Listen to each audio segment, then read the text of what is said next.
মাত্র কয়েকদিন আগেই ১৫ই জুন ওয়াশিংটন এবং তেহরানের মধ্যে একটি প্রাথমিক সমঝোতা চুক্তি স্বাক্ষরিত হয়েছিল, কিন্তু সেই চুক্তির মেয়াদ ৬০ দিন পার হওয়ার আগেই মধ্যপ্রাচ্যের সবচেয়ে কৌশলগত জলপথ হরমুজ প্রণালীকে কেন্দ্র করে আবারও মুখোমুখি অবস্থানে দাঁড়িয়ে গেছে মার্কিন যুক্তরাষ্ট্র এবং ইরান। ডোনাল্ড ট্রাম্প এবং মাসুদ পেজেশকিয়ানের স্বাক্ষরিত সেই সমঝোতা স্মারক বা MOU এখন সম্পূর্ণ ভেঙে পড়ার মুখে। ঘটনার সূত্রপাত গত শুক্রবার ওমান উপকূলে একটি বাণিজ্যিক জাহাজে অজ্ঞাত হামলার অজুহাত তুলে মার্কিন সামরিক বাহিনী ইরানের দক্ষিণ উপকূলে, বিশেষ করে সিরিক বন্দরের কাছে মিসাইল ও ড্রোন ঘাঁটিতে বিমান হামলা চালায়। মার্কিন প্রেসিডেন্ট ডোনাল্ড ট্রাম্প একে চুক্তির মূর্খতাপূর্ণ লঙ্ঘন বলে তেহরানকে হুমকি দেন, কিন্তু বিশ্লেষকরা বলছেন ওয়াশিংটনের এই আগ্রাসন আসলে চুক্তির প্রথম অনুচ্ছেদের সুস্পষ্ট লঙ্ঘন, যেখানে সব ধরনের বৈরিতা অবসানের কথা বলা হয়েছিল।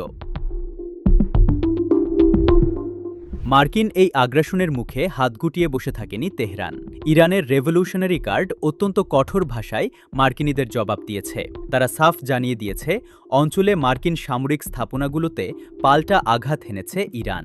IRGC হুঁশিয়ারি দিয়ে বলেছে, মার্কিন আগ্রাসনের পুনরাবৃত্তি হলে ইরানের পাল্টা জবাব হবে আরও ব্যাপক এবং ভয়াবহ। ইরান স্পষ্ট করে দিয়েছে, হরমুজ প্রণালীতে মার্কিন বা পশ্চিমা কোনো খবরদারি বরদাশত করা হবে না। আসলে এই পুরো সংঘাতের মূলে রয়েছে হরমুজ প্রণালীর নিয়ন্ত্রণ।